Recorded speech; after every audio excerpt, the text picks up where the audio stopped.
बिस्मिल्लाहिर्रहमानिर्रहीम। अस्सलाम वालेकुम। उम्मीद करती हूँ सब खैरियत से होंगे। तो आज का जो सालन है, जो रेसिपी मैं आप लोग को बताने वाली हूँ, वो है स्वांजना, जिसे हम ज़्यादातर लोग बाटा भी कहते हैं।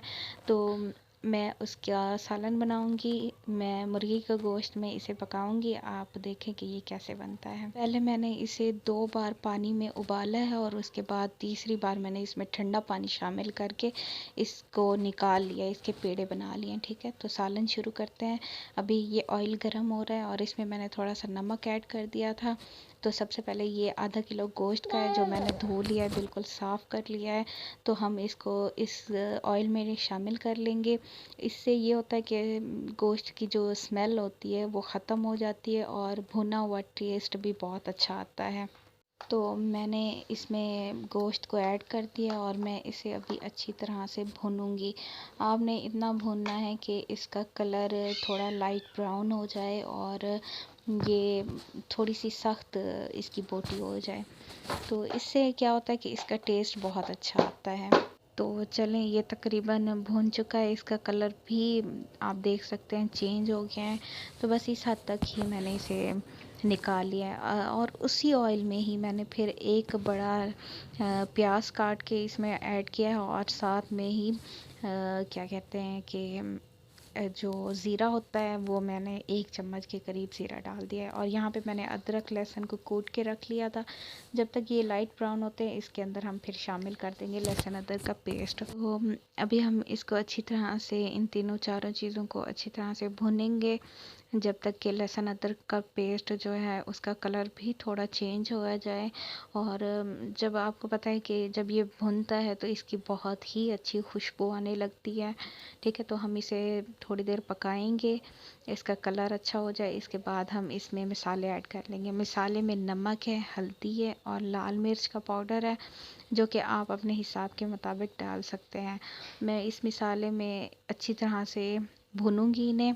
और इस टाइम पे हम टमाटर अभी नहीं डालेंगे, पहले हम मिर्चों को साथ में भून लेंगे। तो अभी मैं इसमें टमाटर डालूंगी। ये है टमाटर का पानी, जो कि फ्रीज़र हो गए थे, उसकी वजह से फिर मैंने उनका पानी निकाल के ही डाल दिया है, टमाटर सादे नहीं डाले। तो अभी हमने अपने मिसाले को रेडी करना है, अच्छी तरह से भूनना है। जितना अच्छा हमारा मिसाला भुना हुआ होगा, सालन हमारा उतना ही ज़बरदस्त और जायकेदार बनेगा। तो ठीक है, अभी मैं इसमें शामिल करूँगी वो भुना हुआ गोश्त जो मैंने फ्राई किया था, वो इसमें ऐड कर दूँगी। और फिर से हम इस गोश्त को इस मिसाले में अच्छी तरह से भूनेंगे, यहाँ तक कि ये बोटी अच्छी तरह से गल जाए, पक जाए। तो मिसाले में ही हम अच्छी तरह से भून लेंगे। ठीक है, तो उसके बाद जब ये भून जाएगी तो हम इसमें पानी ऐड करेंगे।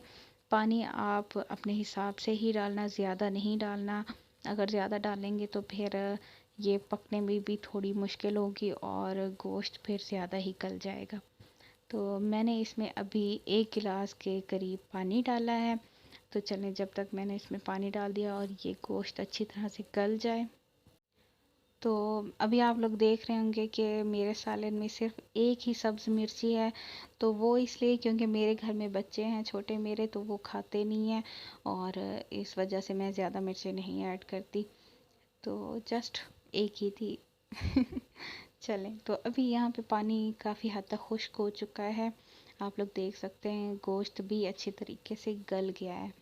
तो अभी हम मज़ीद इसका पानी खुश्क करेंगे और अच्छे से जब पानी खुश्क हो जाएगा तो फिर हम इसमें वो जो हमने पेड़े बना कर रखे थे अपने स्वांजना के, वो इसमें ऐड करेंगे।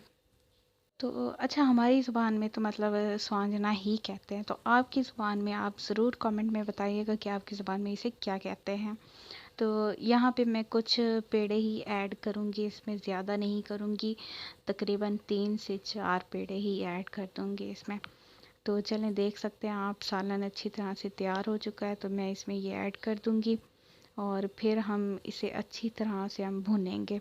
इतना भुनेंगे कि इसका जो भी बचा कुचा पानी होगा वो सारा इस सालन में खुश्क हो जाएगा। जितनी अच्छी हम भुनाई करेंगे, ये उतना ही मज़ेदार सालन बनेगा। तो इसमें जब आपको लगे कि अगर ऑयल कम है तो आप दोबारा से ही आप इसमें ऑयल ऐड कर सकते हैं, कोई इशू नहीं है। जितना ऑयल होगा उतना ही टेस्टी सालन बनेगा।